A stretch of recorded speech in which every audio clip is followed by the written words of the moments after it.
Today, I shall be talking about logarithms.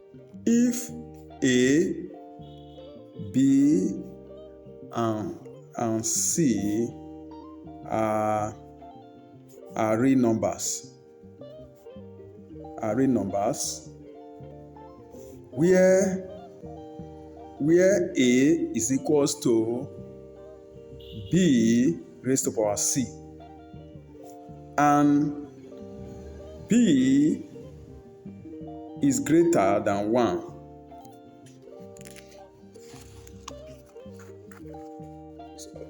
C is called the logarithm. This C is called the logarithm. This power C is called the logarithm.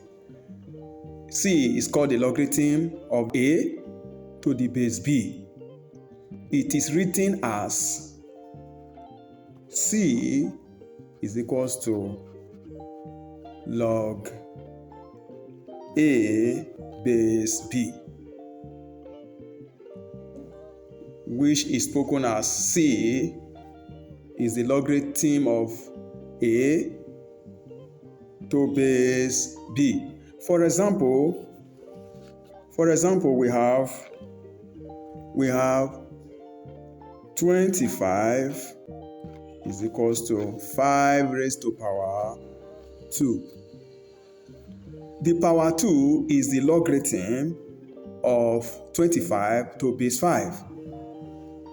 That is, 2 is equals to log 25 to base 5. We also have another example, 125 is equals to 5 raised to power 3. This 3 is the logarithm of 125 to base 5. That is 3 is equals to log 125 to base 5. We also have another example, 81 is equals to 9 raised to power 2. The power 2 is the logarithm of 81 to base 9, which 2 is the logarithm of 81 to base 9.